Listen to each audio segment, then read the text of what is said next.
दोस्तों नमस्कार। मैं हूं संतोष सारंग और आपका वर्णिका हिंदी के खास कार्यक्रम बिंदास बोल में बहुत बहुत स्वागत है। भारतीय राजनीति इतिहास के ऐसे दौर से गुजर रही है जिसे आप क्रूरतम दौर कह सकते हैं। सबसे बुरे दौर से गुजर रही है। नैतिकता, शुचिता, मर्यादा, सिद्धांत, ईमानदारी अब पुराने दिनों की बातें हो गई हैं। नेता अपने रंग ऐसे बदल रहे हैं जैसे गिरगिट अपने रंग बदलते हैं। झूठ बोलना और अपने बयानों से पलटना जैसे आज के नेताओं की फितरत हो गई है। हम बात कर रहे हैं नीतीश कुमार की। नीतीश कुमार बिहार में बिहार के सीएम के रूप में 9वीं बार सीएम पद की शपथ ली है। ये एकमात्र ऐसे सीएम है इस देश के जो सुबह में महागठबंधन के सीएम होते हैं और शाम होते होते एनडीए के सीएम होते हैं। जैसे कपड़े बदलते हैं वैसे दिन भर में 2 बार पद बदलते हैं, मुख्यमंत्री से मुख्यमंत्री बनते हैं। खैर, नीतीश कुमार ने मुख्यमंत्री पद की शपथ ले ली है। महागठबंधन को छोड़कर एनडीए के पाले में चले गए हैं, भाजपा के साथ चले गए हैं। आपको याद होगा, अमित शाह ने बिहार की एक रैली में कहा था कि भाजपा के दरवाजे नीतीश बाबू के लिए हमेशा के लिए बंद हो गए हैं। उन्होंने यहां की जनता को आश्वस्त किया था। नीतीश कुमार ने भी कहा था कि मर जाएंगे, मिट जाएंगे, लेकिन भाजपा के साथ नहीं जाएंगे। लेकिन अब उनके सुर बदल गए हैं। अब वे कह रहे हैं कि मैं पुराने घर में आ गया हूं, अब इधर से उधर नहीं जाऊंगा। इस बीच आज का जो अपडेट है बिहार से, ये शपथ ग्रहण के बाद लालू प्रसाद यादव को ईडी ने बुलाया है पूछताछ के लिए। जब हम रिकॉर्डिंग कर रहे हैं उस वक्त तक उनसे पूछताछ जारी थी। दूसरी तरफ राहुल गांधी की न्याय यात्रा, भारत जोड़ो न्याय यात्रा किशनगंज में पहुंची। वहां उन्होंने रैली की है, सभा को संबोधित किया है और फिर से ओबीसी सामाजिक न्याय की बात की है और नीतीश कुमार समेत भाजपा पर हमले बोले हैं। अब बिहार की राजनीति का क्या होगा, सामाजिक न्याय की राजनीति का क्या होगा, बहुजन समाज का क्या होगा, कि उन तमाम मुद्दों पर हम बात करने के लिए हमारे साथ 2 खास मेहमान हैं। पहले मैं उनसे आपका परिचय करवाऊंगा। डॉक्टर निशिंद्र किंजल राजनीतिक विश्लेषक हैं। लगातार जो बिहार की राजनीति है उस पर उनकी गहरी नजर रहती है। लालू और नीतीश के करीब भी रहे हैं और बिहार राज्य बाल अधिकार संरक्षण आयोग के सदस्य भी रह चुके हैं। तो सर, आपका इस कार्यक्रम में स्वागत है। और दूसरे धन्यवाद। पैनलिस्ट हैं डॉक्टर सुशांत मोहन, जो कहानीकार भी हैं लेकिन यहाँ राजनीतिक विश्लेषक के तौर पर उपस्थित हैं इस कार्यक्रम में आपके बीच। इन दोनों से हम समझने की कोशिश करते हैं कि बिहार की जो राजनीति है और देश की राजनीति है जिस मोड़ पे खड़ी है, वहां से आगे का भविष्य क्या है। और जो बिहार के युवा जिन्हें नौकरियां दी जा रही थी, यहाँ के जो दलित पिछड़े समाज है, वंचित समाज है, जिसमें एक उम्मीद जगी थी कि जाति आधारित गणना के बाद जो 2-2 लाख रुपए मिलने वाले हैं, गरीबों को मिलने वाले थे, अब उसका क्या होगा। सर, सबसे पहले डॉक्टर साहब आपसे पहला सवाल कि जब कर्पूरी ठाकुर ने 1978 में ओबीसी को आरक्षण दिया था पहली बार, तो जनसंघ ने सरकार गिरा दी थी और इस बार नीतीश कुमार की सरकार महागठबंधन के साथ मिलकर जाति आधारित गणना कराई, आरक्षण का दायरा बढ़ाया, पिछड़ों का, दलितों का जो 49.5 था वो 65 कर दिया, कुल मिलाकर के ईडब्ल्यूएस मिलाकर के 75 किया है। लगातार नौकरियां दी जा रही थी। इस बार भी बीजेपी ने सरकार गिरा दी है एक तरह से, जो सामाजिक न्याय की सरकार थी। क्या कहेंगे आप? संतोष जी, निश्चित रूप से राजनीति एक ट्रांजिशन फेज से भारत गुजर रहा है। भारत की राजनीति ने कभी ऐसा दौर पहले नहीं देखा था जो दौर अभी गुजर रहा है।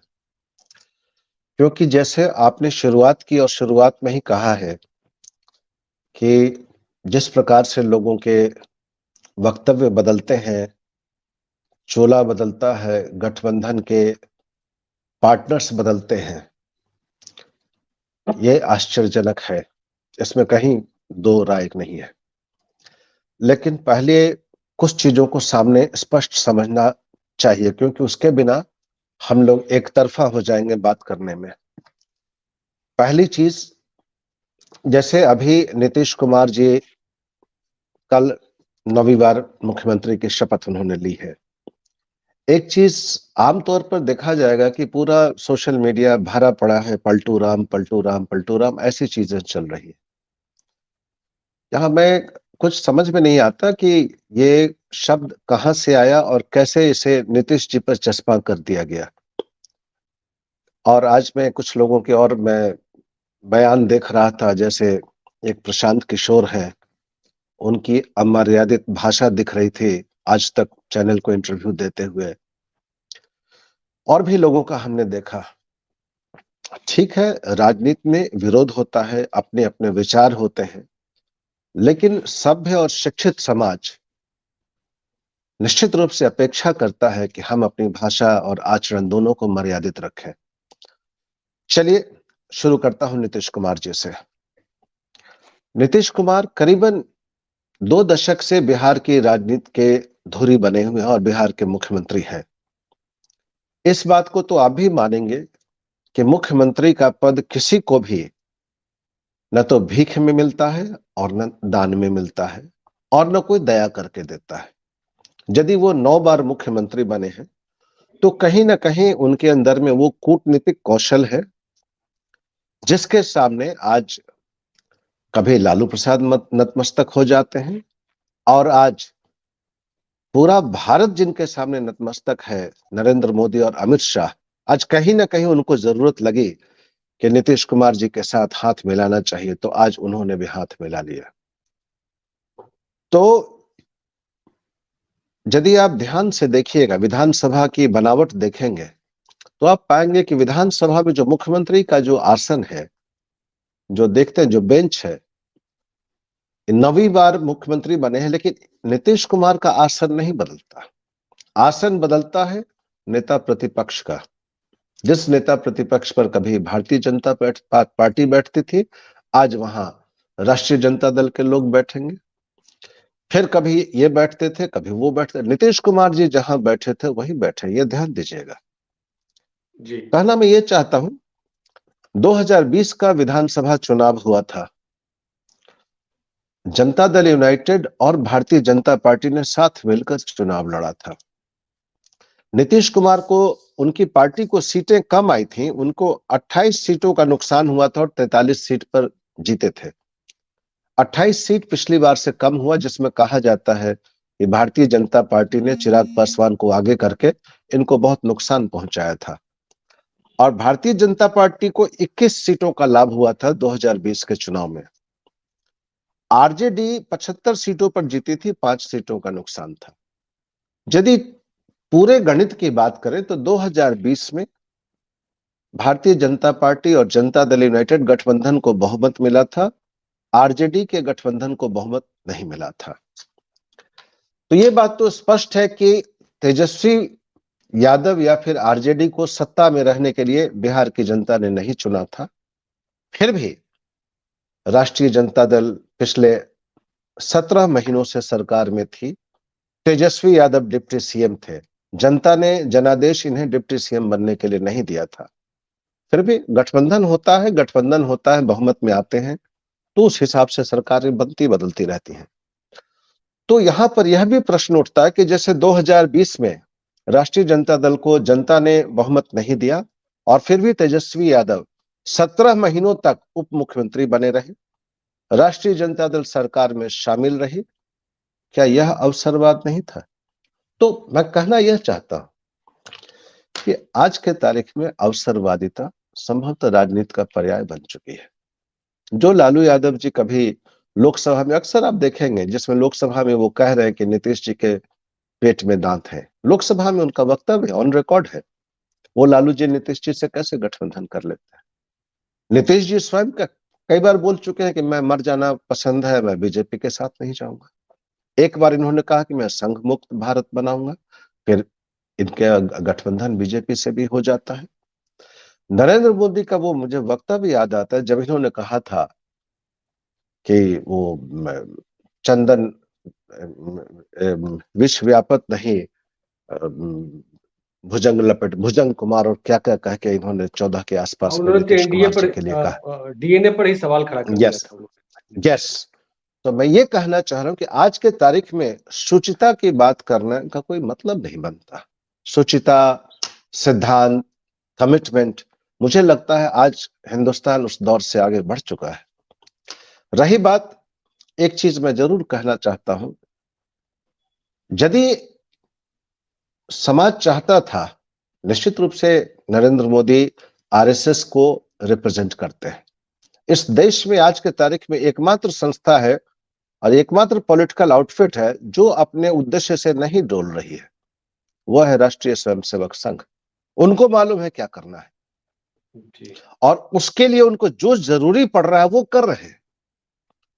जितने भी गठबंधन बनते हैं या बनाए जाते हैं, उन्होंने देखा कि 2024 में लोकसभा जीतना बहुत जरूरी है। उससे 5 साल के लिए भारत की बागडोर मिलेगी। उसके लिए यदि 5 महीने, 6 महीने या साल या 5 साल के लिए ही सही एक राज्य का मुख्यमंत्री का पद किसी को दे दें और फिर भी गठबंधन में सरकार रहे, तो कोई घाटे का सौदा थोड़ा ही है। आज नीतीश कुमार जी पुनः मुख्यमंत्री बने हैं और भारतीय जनता पार्टी, या कहें कि नरेंद्र मोदी जी ने और या अमित शाह जी ने मदद की है या उनके समर्थन में अपनी चिट्ठी दी है, मुझे नहीं लगता कि उन्होंने कोई एहसान किया है, क्योंकि उनके पास कोई चारा नहीं था। इस एक कदम से उन्होंने विपक्षी एकता की हवा निकाल दी। आज आप देखें, जो इंडिया गठबंधन है, ये बिल्कुल समझे कि अब लगता है उसकी बात ही बेमानी है। वो गठबंधन करीब करीब खत्म हो गया।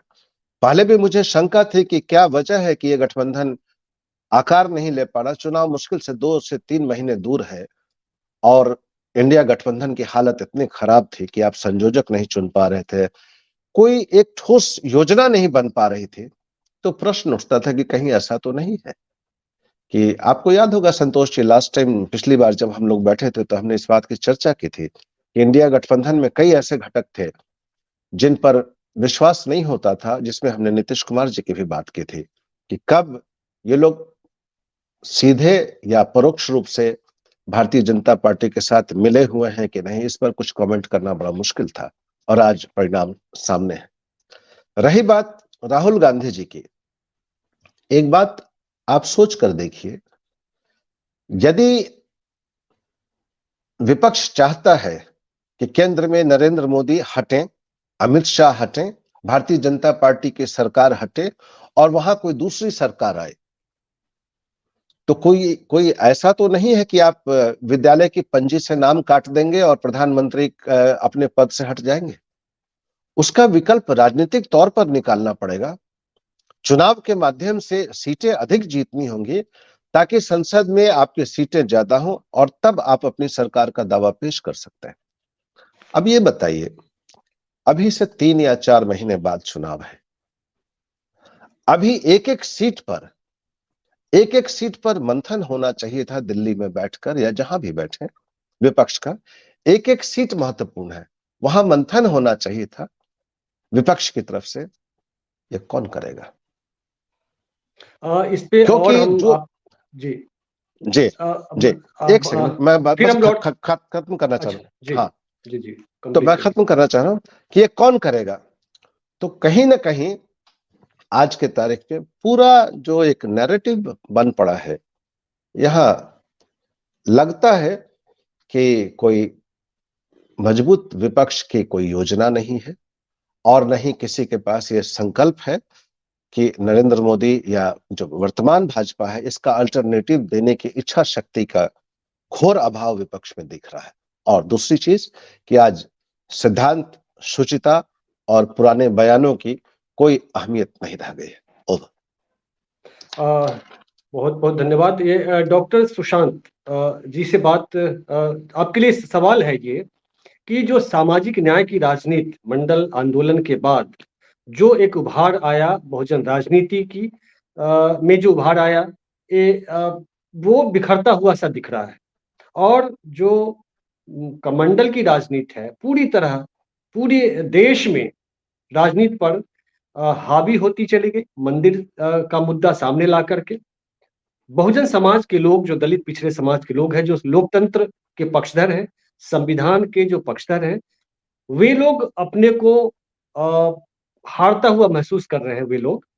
और जो संविधान विरोधी लोग हैं, जो लोकतंत्र के विरोधी हैं, जो मनुवाद के समर्थक है, वो उन जीतता हुआ नजर आता है, वो ताकत जीतती हुई नजर आती है। आखिर कहाँ चूक हुई? जो सामाजिक न्याय के जो पार्टियां हैं, के जो नेता हैं, उनसे कहाँ चूक हुई कि इतने उभार के बाद मुलायम सिंह यादव, शरद यादव, इधर लालू प्रसाद यादव तमाम नेता रहे हैं। आज चिराग पासवान से लेकर जीतन राम मांझी तक और उपेंद्र कुशवाहा से लेकर नीतीश कुमार तक सारे लोग ये जानते हैं कि अभी की जो सरकार है 24 की का जो लोकसभा का चुनाव है, वह संविधान बचाने का, लोकतंत्र बचाने का, और उसके बावजूद ये जानते हुए अपने समाज का सौदा करके उनके हाथ में ये लोग दे रहे हैं जो इनके अधिकार को खत्म करने में लगे हैं, आरक्षण खत्म करने में लगे हैं। आखिर कहाँ चूक हुई? जो बीजेपी आम लोगों के दिमाग पर कब्जा करने में लगी रही और इधर के जो लोग हैं वे सिर्फ सत्ता पर कब्जा करके निश्चिंत हो गए कि अब तो हमारा शासन लंबे समय तक चलता रहेगा। क्या देखते हैं कहाँ चूक हुई इन लोगों से? और वे जो वो ताकते हैं, फांसीवादी ताकतें, आखिर उनकी नीति रणनीति क्या है कि सबको धराशायी करके आगे निकल रही है? बहुत बढ़िया प्रश्न है संतोष जी। देखिए मंडल कमीशन के बाद मैं तो कहूंगा कि मंडल कमीशन के जब संघ की स्थापना होती है, राष्ट्रीय स्वयं सेवक संघ की, तब से जो समाजवादी पार्टियां हैं, समाजवादी विचारधारा की जो पार्टियां हैं, वो मंडल कमीशन के बाद सत्ता में जरूर आई कई राज्यों में, उत्तर प्रदेश और बिहार, मध्य प्रदेश और भी कई जगहों पर। लेकिन ये राजनीतिक पार्टियां सत्ता को तो एंजॉय करते रही, लेकिन कोई सामाजिक संगठन खड़ा नहीं कर पाए। और हम आप सब जानते हैं कि राजनीति के रास्ते सामाजिक संगठनों के माध्यम से जाती है, वहां तक पहुंचती है। और संघ ने यह काम किया 1924 से लेकर आज तक, एक पैरेलल सामाजिक संगठन खड़ा किया जो आज दुनिया का सबसे बड़ा संगठन है। और उस संगठन ने नर्चर किया लोगों को, और वो नर्चर करके सप्लाई करते रहे भारतीय जनता पार्टी को। भारतीय जनता पार्टी वैचारिक रूप से तो मजबूत होती ही गई, समाज में उनके एक अलग पैठ बनी। और वो पैठ भारतीय जनता पार्टी न बनाई बल्कि संघ बना रही थी। और इस तरह से कंटिन्यूअस 1924 के बाद से जो लगातार 100 साल होने जा रहे हैं और 100 साल से लगे हुए हैं, तो वो परिणति जो हम देख रहे हैं आज भारतीय जनता पार्टी की, वस्तुतः वह संघ की कमाई है, जो सामाजिक संगठनों के माध्यम से उसने कमाई है। यही कमी रह गई, यही कमी हमारे जितने भी समाजवादी विचारधारा की जो पार्टियां थी, उन लोगों ने सिर्फ और सिर्फ अपनी सत्ता को एंजॉय किया। और उसने यही समझ लिया कि इसी माध्यम से राजनीति पे और सत्ता पे हम हमेशा बने रहेंगे। कोई ऐसा सामाजिक संगठन खड़ा नहीं किया जो लोगों को, जो एक स्पेस जो आज खाली है, लोग का दिमाग उसमें धर्म को लगातार भरा जा रहा है, वहां पे कोई सामाजिक दल का, कोई जो समाजवादी विचारधारा के मानने वाले जो दल है, उनका कोई संगठन कहाँ है जो लोगों को पैरेलल बता सके कि धर्म की जगह पर आपके लिए आरक्षण जरूरी है, आपके लिए तमाम चीजें जो जरूरी है, जो हम आप कहते हैं वो चीजें उनको कौन समझाए? कोई समझाने वाला नहीं। अर्थात पूरा स्पेस खाली है संघ के लिए। इसलिए, और दूसरी चीज जो आज की मीडिया है, जिसे लोग समान तौर पर गोदी मीडिया कहते हैं, वह गोदी मीडिया जिस तरह से दिन रात चिल्ला चिल्ला कर एक ही चीज सप्लाई किया जा रहा है कंटिन्यूअस समाज में असर तो है उसका। तो एक जो संगठन है उनका, वो मजबूत है। दूसरी बात, मीडिया का एक बड़ा धारा उनके साथ खड़ा है, वह है जो लगातार लोगों के दिमाग में ये बातें भर रहा है कि हमारा हितैषी यही विचारधारा। और जो लोग पढ़े लिखे नहीं हैं, जो समझदार नहीं है, इवन जो पढ़े लिखे लोग हैं जो समझ रहे हैं, वे लोग भी उस धारा में बह जा रहे हैं। यह जब तक कोई संगठन, आप सामाजिक संगठन नहीं खड़ा करेंगे, आप कभी-कभार राजनीति में सफल हो जाएँगे, फिर आप धकिया दिए जाएँगे, पीछे चले जाएँगे। ये होता रहेगा। आपको, अगर आप स्थायी चाहते हैं, आप कंटिन्यूटी चाहते हैं, सतत बने रहना चाहते हैं, तो एक पैरेलल सामाजिक संगठन की आवश्यकता है और उसपे आपको काम करना ही पड़ेगा। इस चीज़ को जब तक ये क्षेत्रीय दल, ये समाजवादी दल जब तक ये बातें नहीं समझेंगी, तब तक इनको इसी तरह का शिकार होना पड़ता रहेगा। और भी कई सारी चीज़ें हैं, लेकिन मुझे लगता है कि ये चीज़ें ज़्यादा महत्वपूर्ण हैं। जी। अ, आगे डॉक्टर साहब, जो अगला सवाल ये है कि सुशांत सर्की के जवाब से ही आगे बढ़ते हुए कि समाज जो हमारा है, जो खास करके बहुजन समाज के जो लोग हैं, जो 85% 90% आबादी की जो राजनीति है, जो कर्पूरी ठाकुर से लेकर के और जो मंडल कमीशन और उसके बाद की जो राजनीति रही है, कांशीराम से मान्यवर कांशीराम, सबने एक 85% आबादी के लिए उन्होंने लड़ाई लड़ी, राजनीतिक हिस्सेदारी के लिए लड़ी। क्या वजह है कि इतने कम दिनों में, 3 दशकों में ही वो राजनीति खत्म हो गई? जनता कंफ्यूज है, उनको समझ में नहीं आ रहा है कि जो धर्म का अफीम चटाया जा रहा है, जो मंदिर और भजन कीर्तन में लोगों को लगाया जा रहा है, वो खुद उसमें अनपढ़ तो छोड़ दीजिए, कम पढ़े लिखे छोड़ दीजिए, जो पढ़े लिखे समाज के लोग हैं, जो बहुजन समाज के, वे भी नहीं समझ पा रहे हैं। खुद आरक्षण का विरोध कर रहे हैं, खुद ये कह रहे हैं कि नहीं, जातिगत गणना, जाति आधारित गणना गलत है। कुल मिलाकर के जो राजनीति है वो तो भटकी हुई है ही, समाज भी भटकाव की स्थिति में है। और ऐसी स्थिति में जो नेता हैं, हम बिहार को अगर फोकस करें तो जो मैंने पहले भी बताया, उपेंद्र कुशवाहा से लेकर के और चिराग पासवान, जीतन राम मांझी, मुकेश सहनी, ये तमाम जो किसी न किसी जाति को रिप्रेजेंट कर रहे हैं और वे जिधर भी जाते हैं वे उधर चले जाते हैं। मतलब इधर विचारधारा नहीं है, उधर विचारधारा की लड़ाई है। इधर कम से कम सामाजिक न्याय की जो विचारधारा थी, बहुजन विचारधारा थी, वो एक तरह से खत्म ही होती जा रही है। आगे क्या दिख रहा है, भविष्य क्या दिख रहा है, समाज का क्या होगा? संतोष जी, देखिए, पहली बात कि संगठन की आवश्यकता जो संख्या में कम होते हैं, इनको संगठित होने की आवश्यकता पड़ती है किसी उद्देश्य के लिए, क्योंकि उसमें फिर इनका एजेंडा होता है, फिर एक व्यूह रचना होती है, एक स्ट्रेटजी होती है और उसके हिसाब से ये लोग काम करते हैं। यदि आप ध्यान देंगे तो पाएंगे कि राष्ट्रीय स्वयंसेवक संघ का जब जन्म हुआ, जब उसकी शुरुआत हुई, तो उसके मूल में था कहीं ना कहीं जो सारस्वत ब्राह्मण, या यूं कहने की ब्राह्मण जो समुदाय है, खास करके जो महाराष्ट्र के थे, उन लोगों की अपनी एक कल्पना थी कि जिससे ब्राह्मण समाज का भला हो, उनकी जो हेगेमनी है या फिर जो हायरार्की में उनका जो सर्वोच्च स्थान है, वो कैसे स्थापित रह जाए, उसको बनाए रखने के लिए राष्ट्रीय स्वयंसेवक संघ का जन्म हुआ था। उसको भारत की आजादी से, जैसा कि आप जानते हैं, ज्यादा लेना देना न तब था न आज है, और वो उस दिशा में चलते रहे और चलते चलते आज कहाँ हमारा देश पहुंचा है, यह किसी से छिपा नहीं है। रही बात बहुजन समाज की, बहुजन समाज, चूंकि पूरा हिंदुस्तान ही बहुजन समाज है, उसमें से थोड़े लोगों को आप अलग कर दें जो कि हर अलग अलग स्टेट में कुछ बढ़ी हुई जातियां हैं, उनको अलग कर दे तो पूरा देश ही बहुजन समाज बन जाता है। तो पूरे देश का कोई संगठन होता ऐसा लगता नहीं है। पूरे देश का संगठन आपका जो संसद है वो हो सकता था, सरकारें हो सकती थी। खैर, समाजवाद का आंदोलन चला, आपके सामने उदाहरण है। समाजवाद का जब भी आंदोलन इस देश में चला है, जो भी नेता इसके हुए, कुछ नेताओं के अपवाद को छोड़ दें तो हाल के दौर में जो समाजवाद के नाम पर जो नेता आगे आए, इन सब में इतनी शक्ति नहीं थी कि ये उन सामंती शक्तियों के सामने सीना तानकर खड़े हो सके। जैसे छोटे से 2-3 उदाहरण से आपको स्पष्ट हो जाएंगे। 1990 में लालू प्रसाद जी मुख्यमंत्री बने बिहार के, और क्या मेजोरिटी थी, आप सभी लोगों ने देखा है। 90 से 95, 96, 97 तक का दौर, कभी शायद किसी ने भी नहीं देखा था कि ऐसी भी पॉपुलैरिटी इस देश में किसी की हो सकती है। वो पॉपुलैरिटी लालू यादव के सामने दिखती थी। और कैसे इतना जल्दी कैसे खत्म हो गया? दो चीजें हैं। लालू यादव जब आए थे तो वो सत्ता जो इन्हें प्राप्त हुई थी वो इनकी खुद की क्रिएशन नहीं थी।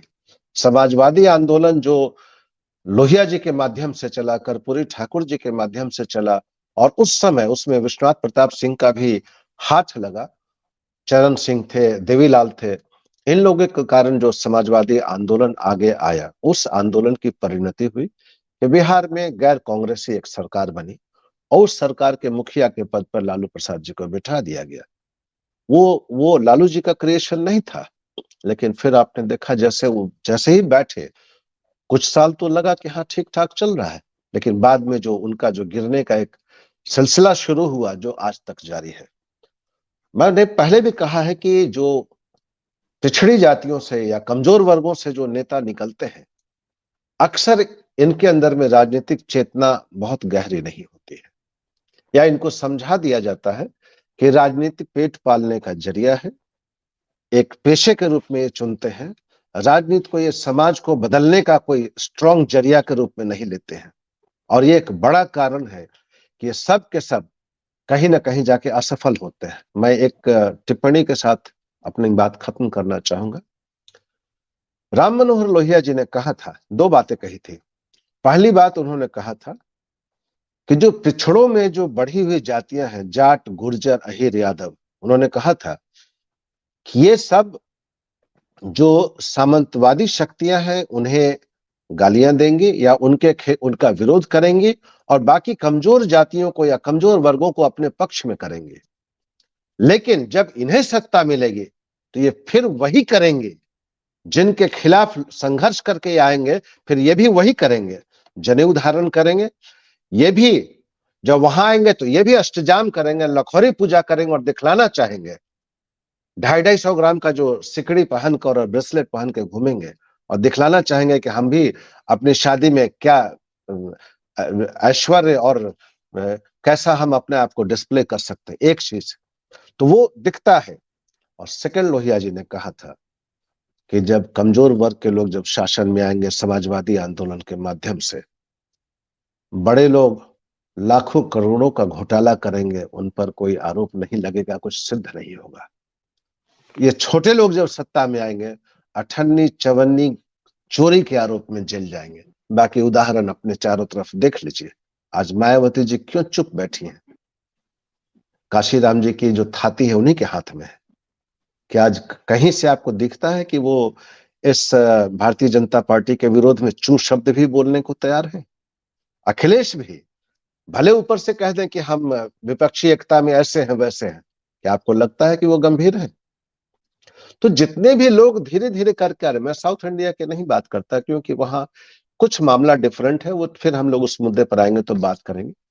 उत्तर भारत, जो गंगा का जो मैदानी इलाका है, इस इलाके में जो समाजवादी आंदोलन चला, सामंतों के खिलाफ जो आंदोलन चला, उसमें बड़े लोगों ने, जो मजबूत लोग थे, उन्होंने बड़ी होशियारी से कमजोर वर्ग के लोगों को आगे किया।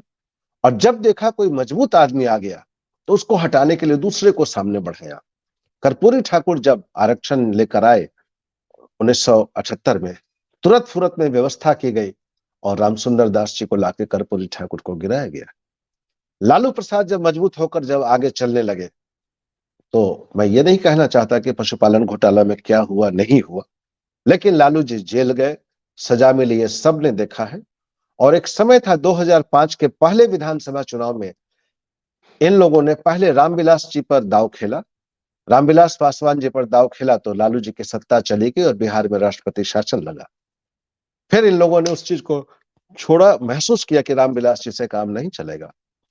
फिर इन लोगों ने नीतीश जी का साथ दिया और तब लालू जी की सत्ता गई और तब यहाँ पर भारतीय जनता पार्टी और नीतीश जी की पार्टी की सत्ता आई। यूपी में हुआ था, मुलायम सिंह यादव और मायावती एक साथ आए थे तो एक बहुत जबरदस्त सत्ता परिवर्तन हुआ था। मुझे याद है अटल बिहारी वाजपेयी जी संभवतः उस समय प्रधानमंत्री थे, उनसे एक बड़े पत्रकार ने, संभवतः विनोद दुआ जी ने, उनसे पूछा कि वाजपेयी जी आपने क्या किया कि आपने मायावती जी को आगे बढ़ाया, फिर उनको आपने हटा दिया। तो वाजपेयी जी ने एक जवाब वहां दिया था, इसमें मैं समझता हूं मेरे सारे आपके सवालों का उत्तर निहित है। वाजपेयी जी ने वहां कहा, बेबाकी से कहा, मतलब वो शायद कहीं आर्काइव्स में मिल भी सकता। वाजपेयी जी ने कहा कि मेरे पांव में एक कांटा चुभा था, वो कांटा था मुलायम सिंह यादव रूपी कांटा चुभा हुआ था, उस कांटे को मैं निकाल नहीं पा रहा था, तो मैंने एक दूसरा कांटा के रूप में एक दूसरा कांटा चुना और उस कांटे से इस कांटे को निकाल दिया, और बाद में जब काम निकल गया दोनों कांटों को निकाल कर मैंने रद्दी की टोकरी में फेंक दिया। ये किसने बोला था? पंडित अटल बिहारी वाजपेयी। ने। ओवर जी, ओवर। जी सुशांत जी, मैं 22 तारीख को पटना गया था। 22 जो कर्पूरी की जन्म शताब्दी वर्ष के दिन जो पटना में आयोजन था, 24 एक को मित्र के माध्यम से मैं बीजेपी के कार्यालय गया और फिर राजद के कार्यालय भी मैं पहली बार गया था। आपने बात की आरएसएस जैसे संगठन की। मैं जब वहां गया दोनों के दफ्तरों में, तो मैंने बहुत अंतर पाया। बीजेपी के कार्यालय में well to do, well maintain एक पुस्तकालय मुझे नजर आया, जिसमें वह जो गोलवलकर से लेकर जो श्यामा प्रसाद मुखर्जी से लेकर तमाम जो उनके वैचारिक जो थिंकर रहे हैं और जो नेता रहे, उनके साहित्य वहां नजर आए मुझे। धर्म कर्म से संबंधित भी किताबें थी। मतलब एक समृद्ध लाइब्रेरी बीजेपी के बिहार दफ्तर के कार्यालय में। उसके बाद मीडिया प्रकोष्ठ भी ठीक ठाक वेल मेंटेन मुझे नजर आया, लेकिन राजद के कार्यालय में मुझे उस तरह की चीजें नहीं दिखी। क्या जो राजद या जेडीयू जो सामाजिक न्याय की राजनीति, खास करके राजद की बात अभी कर रहे हैं, इनके नेता क्या कभी पढ़ते भी हैं किताबें? या चूंकि बीजेपी और आरएसएस की जब हम बात करते हैं तो विचारधारा लेकर चलती है। ये संघ वाले लोग चलते हैं या बीजेपी के लोग? संगठन, फंड से लेकर संगठन, विचारधारा, तमाम चीजों पे बहुत मेहनत करते हैं। क्या राजद या जेडीयू या इस इधर की सामाजिक न्याय की जो पार्टियां हैं, उनको एक समृद्ध लाइब्रेरी नहीं बनानी चाहिए? क्या कर्पूरी ठाकुर, लोहिया या सावित्रीबाई फूले या आम्बेडकर, इनके साहित्य को प्रकाशित नहीं करवाना चाहिए और उसको अपने कार्यकर्ताओं तक नहीं ले जाना चाहिए? चुनाव से इन पहले कर्पूरी चर्चा करते हैं ये लोग, इन पहले भीम संसद करते हैं, उससे तो बहुत कुछ जमीन पर उतरेगा नहीं। और जब तक वैचारिक रूप से आम जनता के बीच नहीं पैठ बनाएंगे, तब तक ये कैसे एक विचारधारा वाली पार्टी से मुकाबला कर पाएंगे? क्या लगता है, ये इनके नेता या जो इनके थिंक टैंक जो सलाहकार लोग हैं, इस पर कभी ध्यान नहीं देते क्या कि लोगों को, जो नेता है वो उनको पढ़ें और जनता को भी साक्षर बनाए, मतलब सामाजिक चेतना जागृत करने के साथ सामाजिक ज्ञान भी दे? क्या महसूस करते हैं सुशांत जी? देखिए, एक राजनीतिक पार्टी का तो एक काम यह भी है, सिर्फ चुनाव लड़ना उसका काम नहीं है। एक काम यह भी है कि लोगों में राजनीतिक चेतना जागृत करे, और अगर राजनीतिक चेतना विकृत है तो उसका परिष्कार भी करे, यह काम है। हालांकि मैं समझता हूँ आज कोई भी पार्टी ऐसा नहीं कर पा रही है। जहां तक विचारधारा, अपने विचारधारा को डिलीवर करने की बात है, अपने विचारधारा के प्रति लोगों को अट्रैक्ट करने की बात है, निश्चित रूप से भारतीय जनता पार्टी सबसे आगे है। और उसका कारण मैंने बताया, जैसे कि हम सब ये समझ रहे हैं कि वो संघ की वजह से है, और बाकी जितनी पार्टियां हैं ये सब पार्टियां इस मामले में फिसडी है।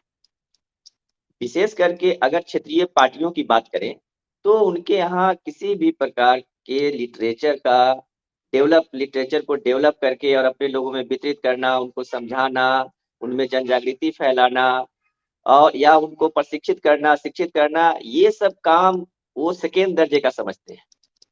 मैं किसी भी क्षेत्रीय पार्टी का नाम ले लीजिए, सब एक तरह के। सिर्फ यहाँ पर एक संघ और दूसरी पार्टी कम्युनिस्ट पार्टी है, जो अपने लिटरेचर को लेकर, अपनी विचारधारा को लेकर लिटरेचर के माध्यम से लोगों तक पहुंचती है। लेकिन बाकी जितनी पार्टियां हैं, और राजद में यह संस्कृति तो बिल्कुल भी नहीं है। इसलिए जो आप बात कर रहे हैं, मैं बिल्कुल सहमत हूं कि आप गए होंगे कभी उनके कार्यालय में, मैं कभी नहीं गया, और वहां पर इस तरह की स्थिति होगी, किसी प्रकार की कोई वैचारिक पुस्तकें वहां नहीं मिलेगी। लेकिन बीजेपी के कार्यालय में उनकी वैचारिक पुस्तकों का मिलना यह दिखाता है कि वह अपने वैचारिकी के प्रति कितने अलर्ट हैं और किस तरह से उसको गंभीरता पूर्वक लेते हैं। आप जानते हैं कि बीजेपी कार्यालय में प्रत्येक दिन कोई न कोई कार्यक्रम रखा जाता है किसी न किसी बहाने, ताकि वो जो उनके जो सपोर्टर हैं या जो उनके वर्कर हैं उनको प्रशिक्षित किया जा सके, शिक्षित किया जा सके। भले उनके वर्कर पढ़े लिखे हों, अनपढ़ हों, कुपढ़ हों, लेकिन उनको एक बात जो डिलीवर करना चाहते हैं उनके माध्यम से वो डिलीवर कर देते हैं सोसाइटी में। लेकिन ये पार्टियां नहीं कर पाती है। ये पार्टियां सिर्फ चुनाव के समय अपना रथ लेकर, अपनी गाड़ी लेकर लोगों के बीच जाती है। और इनका हारने का कारण या उनके लगातार पीछे होते जाने का एक कारण यह भी है।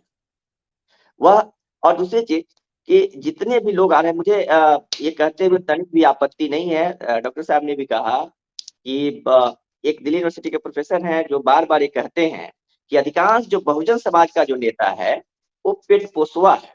इस शब्द का उपयोग करते हैं। मुझे कहने में तनिक भी झिझक नहीं है कि अधिकांश बहुजन समाज के लीडर जो इधर हो या उधर हो, वह पेट पोसने का काम करते हैं। वह अपने व्यक्तिगत तरक्की के बारे में अधिक सोचते हैं। वह अपने सोसाइटी के तरक्की को लेकर बहुत गंभीर नहीं होते। इसलिए विचारधारा के प्रति उनका व्यवहार बहुत लचीलापन रहता है। वह इधर से जीते या उधर से जीते, किसी भी तरह से रहें, विचारधारा को लेकर उनके मन में तनिक भी कोई कमिटमेंट नहीं होता है। और यह कमिटमेंट, जब हम लिटरेचर की बात करते हैं तो बात कमिटमेंट की होती है। जब आप विचारधारा के प्रति आपका एक स्ट्रॉन्ग कमिटमेंट रहता है, तब आप उसको लिटरेचर के रूप में लाते हैं, लोगों के बीच जाते हैं, संवाद करते हैं, उनको शिक्षित करते हैं, उनको प्रशिक्षित करते हैं। बहुत दूर की बात मैं नहीं जाना चाहूंगा। अभी हाल फिलहाल की बात है, ये सरकार अभी चली गई है और सरकार जातिगत सर्वे कराई है। आप जातिगत सर्वे हुआ और उसके बाद में उसी के आधार पर उनको आरक्षण दी गई है। आप जिन लोगों के आरक्षण का दायरा बढ़ाया गया है, आप उस समाज के लोगों में गांव में जाकर सर्वे कीजिए। बहुत सारे लोग ऐसे हैं जिन तक ये बात नहीं पहुंची है। जब ये बात जिनके बेनिफिट के लिए सरकार काम की, उन तक वो बात नहीं पहुंच रही है, वह व्यक्ति उनको वोट कैसे करेगा? उसको यह बात पता ही नहीं है कि मेरे हित के लिए सरकार कुछ काम की है, उस तक यह बात ही नहीं पहुंची है। क्योंकि जो मीडिया है, वह मीडिया कहीं कुछ और बातें डिलीवर कर रही है, बातें डाइवर्ट कर रही है। तो किसकी जिम्मेवारी है इस समय? इस समय अगर आपके पास एक संगठन हो या अपने राजनीतिक संगठन के माध्यम से ही जब आप अपनी वैचारिकी को लेकर लोगों के बीच जाएंगे, एक संवाद करेंगे, बताते कि दोनों पार्टियों का यह दायित्व था, जनता दल यूनाइटेड और राजद का, कि वो पंचायत बाई जाति लोगों को बैठाती, लोगों को समझाती कि जातिगत सर्वे मैंने कराया है, उसमें फलाना इतना है, चिलाना इतना है, इससे आपका ये बेनिफिट होगा और इसको मैंने आरक्षण के रूप में आपको यह किया है। तो संभव था कि बहुत सारे लोग उनसे जुड़ते। लेकिन ये चीजें पार्टियां नहीं कर पा रही हैं और नहीं कर पा रही हैं। इसके पीछे सबसे बड़ा कारण है कि इसके साथ जितने भी लोग, अधिकांश लोग जो जुड़े हुए हैं, वो वैचारिक रूप से कमजोर हैं और विचार के साथ गंभीरता पूर्वक खड़े नहीं है। आज वो इधर खड़े हैं, कल उधर टिकट मिल जाएगा, वहां चले जाएंगे। उनको वैचारिकी से कुछ लेना देना नहीं है। जी, अब अंतिम सवाल जिस पर आप दोनों की छोटी टिप्पणी चाहूंगा। डॉक्टर साहब, जो आम चर्चा है कि भाजपा सरकार, मोदी के नेतृत्व में जो सरकार 24 में जो कह रही है, ये पार्टी कि 400 पार सीटें जीत कर आएंगे और फिर तीसरी बार मोदी सरकार बनेगी। लोग कह रहे हैं कि संविधान को इस बार बदल दिया जाएगा और मनुस्मृति लागू कर दिया जाएगा। इस बात में क्या आपको दम दिखता है? कोई लक्षण ऐसा दिख रहा है क्या? संक्षिप्त टिप्पणी। जी, देखिए, पहली बात कि 400 मिलेगा कि 450 मिलेगा, इस पर मैं टिप्पणी नहीं करना चाहूंगा, क्योंकि ये हठधर्मिता है। यदि पहले से ही आपको पता हो कि कितनी सीटें मिलेंगी तो फिर चुनाव का कोई औचित्य नहीं रह जाता है। इसलिए कितनी सीटें मिलेंगी भाजपा को, ये कहना बेमानी है। दूसरी चीज कि क्या संविधान बदल दिया जाएगा? संविधान में संशोधन या संविधान में धाराओं में बदलाव के लिए सारे मानक पहले से तय हैं। यदि किसी पार्टी को या फिर किसी सिस्टम को उतना बहुमत मिलता है, किस चीज के लिए 2/3 चाहिए, किस चीज के लिए 3/4 चाहिए, सब उसमें निर्धारित है। यदि उतना बहुमत आता है और फिर उन मानकों को पूरा करता है, यदि वहां का बहुमत लोकसभा का और राज्यसभा का उसके हिसाब से यदि संविधान में कुछ संशोधन होता है तो उसे कोई रोक भी नहीं सकता, क्योंकि जो आपका संसद बनता है और जो जो लोकसभा जो गठित होगी वो पूरे भारत का जो जनता है, जो प्रजातंत्र है, इसका वो रिप्रेजेंटेशन होगा, तो उसको आप और हम कुछ नहीं कर सकते। सारा कुछ निर्भर करता है कितनी सीटें आती हैं और किस प्रकार का नैरेटिव गढ़ा जाता है। और आप अच्छी तरह से जानते हैं कोई चीज करना होता है तो आज के देश में, हमारे हिंदुस्तान में मीडिया का क्या रोल हो रहा है, कैसे नैरेटिव गढ़े जाते हैं, कैसे माहौल तैयार किया जाता है। और सबसे अंत में अभी आपने देखा होगा दिल्ली के जंतर मंतर के आसपास में सुप्रीम कोर्ट के वकीलों ने इस बात की चर्चा बहुत गंभीरता से की कि ईवीएम भी फिक्स हो सकता है। और ये भी जी। चर्चा चली है कि कहीं ना कहीं यह भी जरूरत महसूस करती है केंद्र की सरकार कि राज्य की जो सत्ता है, राज्य की जो सरकारी मशीनरी है, क्योंकि उस समय आपके पास डीएम नहीं होते हैं, वो जिला निर्वाची पदाधिकारी हो जाते हैं और सारे के सारे ईवीएम का बंदोबस्त इन्हीं के हाथों में होता है और ये सब के सब चुनाव आयोग के अधीन हो जाते हैं। तो कहीं ना कहीं केंद्र में जो सत्ता है वो चाहती है कि राज्य की सत्ता उनके हाथ में रहे। तो ऐसी परिस्थिति में कितनी सीटें आएंगी आप अनुमान लगाते रहिए। संविधान में संशोधन होगा या बदला जाएगा वो डिपेंड करेगा कि कितनी सीटें आकर कैसी लोकसभा बनती है और कैसा नैरेटिव गढ़ा जाता है और विपक्ष कितनी मजबूती से उसका विरोध करने के लिए सामने खड़ा मिलता है। जी, धन्यवाद। सुशांत जी, बिहार के युवा सशंकित हैं, जो नौकरियां मिल रही थी, चूंकि सरकार बदली है, अब एनडीए की सरकार है, अब सशंकित है कि क्या नौकरी कंटिन्यू करेगी। मतलब ये सरकार क्या युवाओं को जिस गति से, जिस तरीके से नौकरियां दे रही थी सरकार, वो क्या आगे मिलेगी नौकरी। और जो आरक्षण का दायरा बढ़ाया था उसको लेकर के, और जो 2-2 लाख रुपए गरीबों को मिलने थे, क्या लग रहा है क्या ये सब पूरा होगा? युवाओं के, गरीबों के जो अरमान है जिसको जगाया था इस सरकार ने। 3 बात हैं, तीनों में मैं तो यह चाहूँगा, शुभकामना दूँगा इस सरकार को कि ये सरकार भी ये तीनों काम को आगे बढ़ाए, क्योंकि ये बिहार के हित में है। लेकिन पहली बात, जो रोज़गार के लेकर जो एनडीए का ट्रैक रिकॉर्ड है, वो बहुत बेहतर बेहतर नहीं है, तो शंका होना स्वाभाविक है। ये जो इनका जो ट्रैक रिकॉर्ड देखते हुए हम स्वाभाविक है, जो युवाओं के मन में जो शंका है, मेरे मन में भी है। ये शंका है कि हो सकता है ऐसा हो। दूसरी बात, जो आप कह रहे हैं 2 लाख रुपए जो देने की बात है, मुझे लगता है ये चीज़ें शायद कंटिन्यू रहेगी, क्योंकि मुख्यमंत्री तो वही हैं। मुख्यमंत्री की सीट पर कोई दूसरा व्यक्ति नहीं बैठा है और मुख्यमंत्री जी की भी यही इच्छा थी, इसलिए यह कंटिन्यू रहेगा। तीसरी बात, जो आप कह रहे हैं, क्या था तीसरी क्या था वो? वो आरक्षण का जो दायरा है, फिर उसको लेकर के आरक्षण का आगे जो दायरा, क्या करना यह है। मुझे लगता है बहुत मुश्किल है इस पर कुछ भी करना किसी को भी। इसके साथ कोई भी छेड़-छाड़ नहीं कर सकता है, क्योंकि अभी सब पार्टी इस बात को समझ रही है, सभी दल को यह बात समझ में आ गई है कि अगर यह आरक्षण मिल गया, इसमें तनिक भी कोई छेड़-छाड़ होगा, तो उनके लिए बिहार में चुनाव जीतना तो बहुत मुश्किल काम होगा। इसलिए यह असंभव काम है, कोई भी इससे छेड़-छाड़ नहीं करेगा। अभी आज की घटनाक्रम को देखें, जो यूजीसी ने एक लेटर जारी किया था, यूनिवर्सिटी में सीटों को डी-रिजर्व करने की, मात्र 1 दिन के विरोध में, सोशल मीडिया पर 1 दिन के विरोध के बाद ही शिक्षा मंत्रालय ने उसे तुरंत वापस ले लिया। स्टेटमेंट जारी कर दिया, बल्कि कि नहीं, ऐसा नहीं किया जाएगा। तो आरक्षण को लेकर कुछ भी सरकार छेड़छाड़ करने की स्थिति में नहीं होगी, मुझे लगता है। जी, रोजगार को लेकर ही बहुत शंका है। बहुत जी, बहुत-बहुत धन्यवाद, शुक्रिया, आप दोनों ने समय दिया और हमारे साथ जुड़े। दर्शकों, आपको यह बातचीत कैसी लगी? आप अपनी प्रतिक्रिया ज़रूर दीजिएगा। तो चलिए फिर मिलते हैं हम अगले एपिसोड में किसी नए विषय के साथ। तब तक के लिए नमस्कार, शुक्रिया।